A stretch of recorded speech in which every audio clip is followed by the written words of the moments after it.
떨어집니다. 지금 2, 3억이 빠지고 있다니까요. 팔아야 되는 시점인가요? 아니,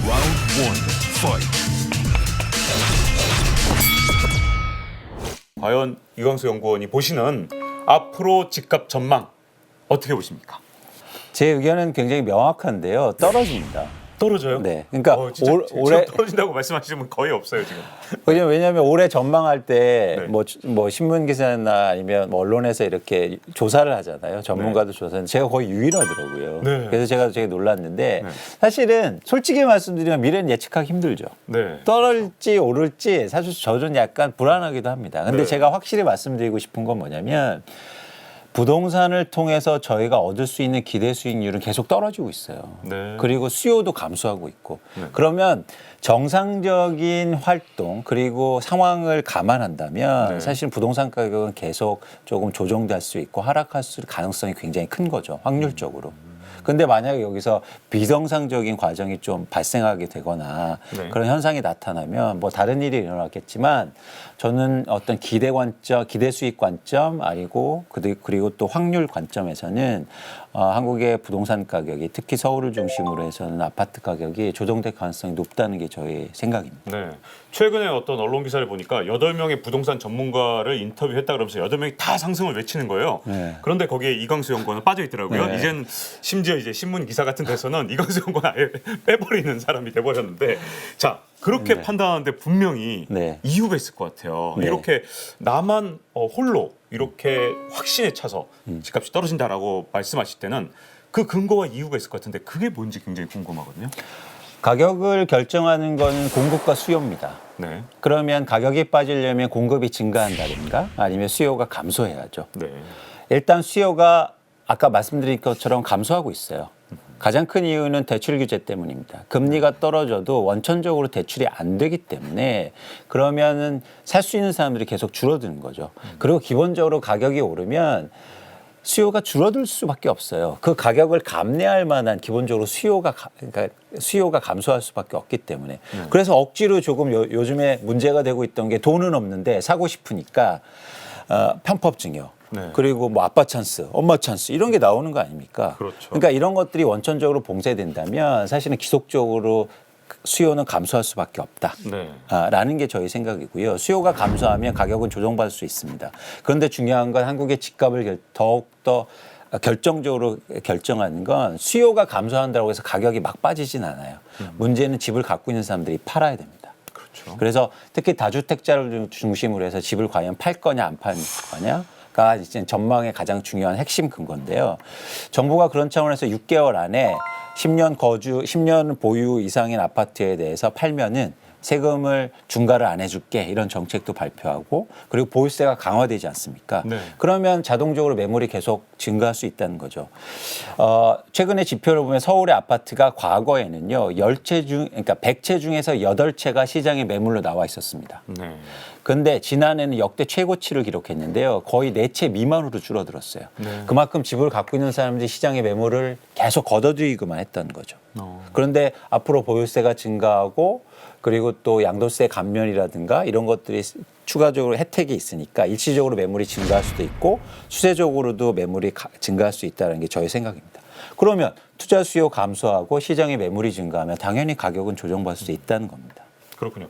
저 수요 측면에서 먼저 말씀을 하시니까 이게 생각나더라고요. 예전에 2017년까지는 50대에서 한 60대까지 좀 자산가 분들이 집을 샀는데 2018년부터 집을 사신 분들은 30대가 굉장히 대다수로 늘어났고 19년부터는 더 그 현상이 가속화되고 있는 것 같던데 그런 측면에서는 젊은 분들이 이렇게 아빠 찬스, 엄마 찬스 써서 뛰어들 때가 사실은 끝물이라는 얘기가 있으니까 수요 측면은 저도 이해가 가요. 근데 공급 측면은 이런 얘기를 하시는 분들 말씀을 들어보면 정말 솔깃하거든요. 뭐냐면 지금 이번 정부에서는 재건축이나 이런 것들을 굉장히 규제를 강화해서 공급 물량이 없다. 특히 한 2022년 넘어가면 뭐 지금 말씀하신 공급은 이제 집을 갖고 있는 사람들이 주택을 파는 그 공급 말씀하셨지만 어쨌든 원천적으로 재건축이나 이런 것들이 거의 없어진 상태에서 2022년이 되면 새 주택, 새 아파트 이거는 특히 사람들이 살고 싶어하는 뭐 도심의 아주 인기 지역들 여기 새 아파트가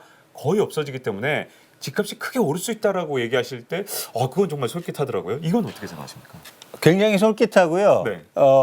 이게 딱 감성적으로 이해가 확 되죠. 네, 왜냐하면 공급이 없다. 새 아파트 공급이 없다, 새 아파트 네. 없다. 그래서 오늘 되게 재밌는 뉴스가 하나 떴던데 이제 아파트는 입지 문제 아니다. 네. 중요하지 않다. 부동산은 네. 이제는 새 아파트냐 헌 아파트냐라도 무조건 새 아파트 새 사야 아파트 참 된다. 좋아하신 것 같아요. 새 아파트 살아보신 분들은 새 아파트에 대한 그게 굉장히 로망이 좀 있으신 분들이 있더라고요. 그렇죠. 아까 말씀드린 것처럼 재건축 안 되고 사실 새 아파트가 줄어들 거다. 그래서 계속 공급은 부족하다. 이것들이 제가 보기에 만연돼서 지금 그러니까 일반적으로 통용되는 건데 제가 한번 예를 한번 드려볼게요. 제가 많이 드는 예인데요. 강남에 100층짜리 아파트가 생깁니다. 어느 지역? 예를 들어서 압구정동에. 그러면 압구정동에 집값이 빠질까요? 또 올라가지 않을까요? 그렇죠. 네. 그거죠. 새 아파트가 생기면 주변도 막 그렇죠. 올리더라고요. 그렇죠. 네. 뭐냐면 일종의 우리나라 집값, 특히 서울의 집값이나 강남의 집값을 올리는 가장 큰 동인은 개발 호재입니다.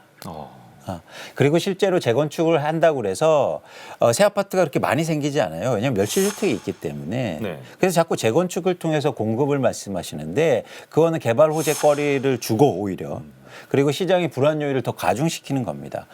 저희가 근원적인 문제는 분명히 있어요. 집은 항상 부족합니다. 전 세계 어느 나라고 네.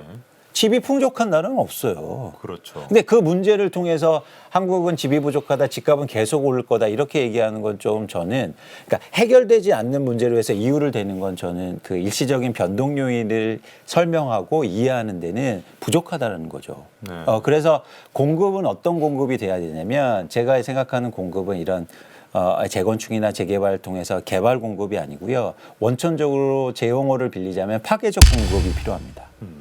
무슨 얘기냐면 예를 들어서 아파트의 절대량을 올릴 수 있는 절대량을 증가시킬 수 있고 그리고 꾸준하게 안정적인 공급이 필요한 거죠. 근데 그 공급이 부족해서 지금 집값이 오른다고 저는 생각하지 않고 일단. 네. 근데 안정적으로 장기적으로 집값의 안정화를 추구하기 위해서는 그런 공급도 분명히 필요하긴 하다. 네. 근데 재건축을 통한 공급은 절대 집값의 안정에 도움이 안 된다는 거죠. 재건축을 하더라도 그럼 그 얘기는 파괴적 공급이라는 건 뭐 호수를 확 늘린다든가 이런 파괴적 공급을 말씀하시는 거예요? 그렇죠. 예를 들어서 그래서 유효 토지를 활용한 공급이 필요합니다. 유효 토지. 네. 그러니까 아까 재건축을 좀 더 제가 디테일하게 상세하게 말씀드리고 싶은데요. 지금 그러니까 과천이요. 네. 과천이 집값 상승률이 뭐 엄청납니다. 경기도에서 제일 많이 올랐고 강남 수준으로 올랐는데요. 과천의 거의 60% 정도의 재고 아파트 중에서 60%가 재건축 중이에요. 네. 그러면 새 아파트 증가하고 앞으로 많이 증가할 건데 왜 집값이 오릅니까? 거기는 분지처럼 생겨서 네. 사실 그 안에서 뭔가 해결되는 그런 지역이에요. 네, 그렇죠. 네. 그런데도 재건축이 그렇게 되는데 그러면 앞으로 공급 늘어날 거다, 새 집 증가할 거다. 그런데 왜 집값이 오르고 있냔 말이죠. 그러고 보니 그러네요. 개발 호재가 되고 개발이 잘 되기 때문에 호재가 붙으니까 투기 수요가 붙어서 집값이 오르는 거죠. 네. 네, 그러니까 뭐냐면 그런 재건축을 통한 게 과연 재건축을 통한 개발 사업이 공급을 늘리고 집값 안정화에 도움이 되지는 되게 힘들다. 그래서 제가 아까 말씀드린 파괴적 공급은 유효 토지를 활용한 공급이 필요합니다. 그렇군요. 그런데 어쨌든 지금 현재는 대다수가 지금 집값이 계속 오를 거다. 그리고 굉장히 많이 오를 거다. 이렇게 얘기를 하고 있기 때문에 굉장히 이렇게 주장을 하시면서 어려움이 많으실 것 같아요. 제 생각엔. 그러니까 뭐 욕먹는 어려움이 좀 있는데요. 욕먹는 어려움이 있는데 사실 부동산이라는 게 여러분 아까 말씀드린 것처럼 제가 예로 말씀드렸지만 갑자기 1, 2년에 사고 팔고 이럴 수는 없잖아요. 네. 우리가 기본적으로 평균적으로 집을 보유하고 있는 게 7년이고 네. 그리고 실거주자 입장에서 10년 이상을 보유하고 있어야 되는데 네. 집값이 이래서 1년 뭐 이렇게 움직이고 이런 거는 전 크게 의미 없다. 네. 아까처럼 말씀드린 것처럼 크게 올랐을 때 사서 몇 달 만에 몇 억씩 빠지는 수 있는 가능성이 있다면 네. 굉장히 유의해서 보는 거고요. 그래서 저도 전망을 그렇게 좀 장기적으로 해보고 싶은 거죠. 자, 그러면 이제 집을 진짜로 갖고 있는 분이나 아니면 집을 살려고 하는 분들에게 앞으로의 집값 전망을 좀 이용해서 앞으로 좀 도움이 되는 팁을 드린다면 먼저 집을 갖고 있는 분들은 그럼 이 시점에서 팔아야 되는 시점인가요? 아니면 뭐 팔아야 된다면 더 좋은 시점이 있는 건지 어떤 때 팔아야 되는지 만약에 팔한다면 아니면 계속 갖고 있어야 되는 건지 이게 좀 궁금한데요. 집을 갖고 있는 분. 그러니까 이게 부동산이라는 게 굉장히 개인적으로 특수한 측면이 되게 많아서 네. 개인적으로 굉장히 상황이 다르시겠지만 이제 일반적으로 한번 말씀드려볼게요. 집을 갖고 있는 분들이 세 부류가 있으시겠죠. 하나는 아까처럼 투자나 투기 수요로 집을 여러 채 갖고 계신 분들. 네. 제가 이런 분들은 이제 파실 때 됐다. 여러 채 갖고 있는 분들. 네, 왜냐하면 세금 좀 깎아준다고 하고 세금 좀 절약할 수도 있고 심지어 앞으로 보유세가 급등할 때인데 이런 상황 속에서 나는 머리에서 집 할 거야. 이거보다도 지금 그런 거보다도 기대 수익 그러니까 그런 막연한 기대보다도 네. 지금 오른 것들에 대해서 좀 고민해 볼 필요가 있고 그런 세금에 대해서 고려할 때는 지금 시장에 물건을 내놓는 게 좀 좋아 보이고요. 네. 그리고 아까 집을 가지는 분들 중에서 진짜 내 집에 살고 계신 분들, 네. 내 집에 살고 계시면 난 어떡하냐. 근데 그런 분들이 시장에 매물을 증가시키거나 집을 팔고 이럴 거는 좀 리스크하죠. 네. 그래서 그런 분들이 팔거나 이런 게보다도 그냥 추세를 지켜보시고 뭔가 좀 방향성을 보시는 게 중요해 보이고 이제 그런 분들 중에서 대출이 많으신 분들.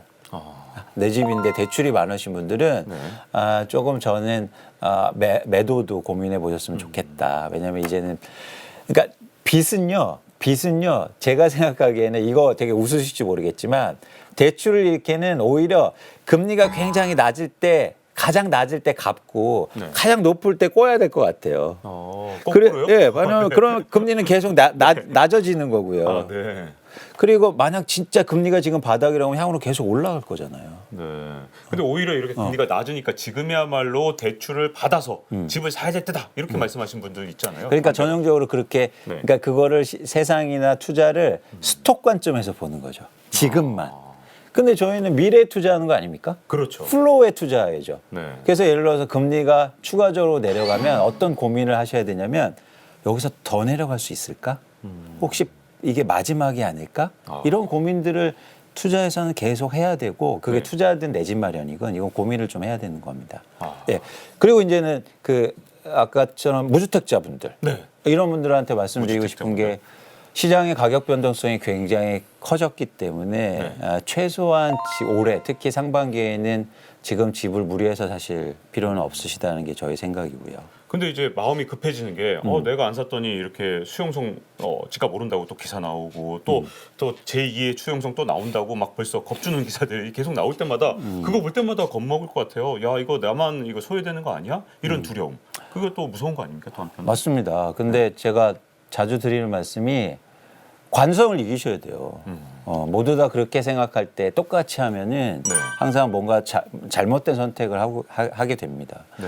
서울 집값 지난해 12월 호가 그렇게 오를 때 난리 났다고 만약 강남의 재건축 아파트를 그때 사셨으면 갑자기 지금 2, 3억이 빠지고 있다니까요. 네, 출고료가로. 그렇죠, 강남만 따지고 오면 네, 그냥. 근데 그게 어떤 저희한테 계속 뭔가 신호를 주고 있는 거예요. 네. 그런 차원에서 여러분 조금 더 힘드실 수 있습니다. 심리적으로 쫓기고 그동안 엄청 오르는 걸 보시면서 좌절감도 느끼시고 그러실 수도 있는데 사실 올해는 최소한 네. 좀 보실 필요가 있다. 시장을 관망할 필요가 있다. 왜 올해는 특히 시장을 관망하고 보실 필요가 있는 건가요? 아까 말씀드린 것처럼 그 정책이 엄청난 게 나왔고 네. 일단 제일 센 게 나왔고 제일 센 게 그 정책이 효과가 발휘되기 이제 시작했다는 거죠. 초입이고. 그리고 아까처럼 시장을 결정한 게 시장의 매도 물량을 내놓는 거에 결정하는데 이제 집을 갖고 계신 분들이 팔까 말까를 고민하기 시작했어요. 그러면 매물이 앞으로 올해 특히 증가할 수도 있어 보이는데 네. 그렇게 되면 특히 상반기에는 10년 이상 보유하고 있을 때 양도세 감면을 그러니까 중과를 안 하잖아요. 네. 그런 매물이 증가하는 것들을 충분히 보실 필요가 좀 있어 보입니다. 아 그렇군요. 자 오늘 부동산에 대해서 이렇게 다양한 그 통계와 이런 어떤 그런 걸로 접근을 하시기 때문에 정말 특별한 것 같아요. 그 이유가 원래부터 건설사 출신이시기 때문에 가능한 거잖아요, 그죠? 좋습니다. 네네. 항상 네. 모실 때마다 네. 제가 원래 라디오에서 제가 박종훈의 경제쇼 할 때 여러 번 모셨는데 네, 네. 그때마다 다른 분들하고 굉장히 달랐던 건 건설사 출신이라 갖고 있는 정보나 아니면 또 현장에서 직접 경험해 보시기에 굉장히 달랐던 것 같아요, 그죠? 네네네. 맞습니다. 제 입사 동기나 아니면 일하시는 분들이 건설회사 일하시는 분도 엄청 많고 네. 또 부동산에서 일하시는 분들이 또 많기 때문에 네. 그런 분들을 통해서 이렇게 시장의 분위기 그리고 제가 또 체득할 수 없는 경험들을 또 얻기 때문에요. 네. 그리고 저는 이제 애널리스트니까 숫자로 뭔가 설명하려고 계속 노력합니다. 그러니까 그러니까 막연하게 아까 말씀드린 것처럼 새 집이 좋아서 새 집 가격이 올라요. 이거는 사실은 네. 충격적이잖아요. 왜냐하면 새 집은 그렇죠. 계속 헌집이 됩니다, 여러분. 그렇죠. 맞죠? 점점 시간이 갈수록 맞잖아요. 좀 되니까. 그러니까 이런 식으로 검증되지 않는 사실로 시장을 판단하고 그리고 가격을 얘기하고 뭔가 투자를 생각한다는 건 저는 되게 위험한 거다라는 네. 생각을 갖고 있고 그래서 이제 두 가지 원칙 정보를 많이 얻고 그리고 그걸 통해 숫자로 설명해 줄 노력들을 많이 하고 있습니다. 그러니까 지금 말씀하신 건 이런 거네요. 새 집이라서 지금 비싼 건 맞다. 지금 현재 네. 현지 시점에서 볼 때. 네. 근데 그게 동태적으로 먼 미래까지 새 집이라고 해서 비싼 건 아니다. 왜냐하면 시간이 갈수록 헌집이 되니까. 그렇습니다. 이런 지금 뜻이네요. 여러분이 생각하시는 헌집은 예전에 10년 전엔 완전 새 집이었어요. 네. 언제까지 새 집입니까? 또 새 집이 나와요. 그럼 계속 새 집만 사실 거예요?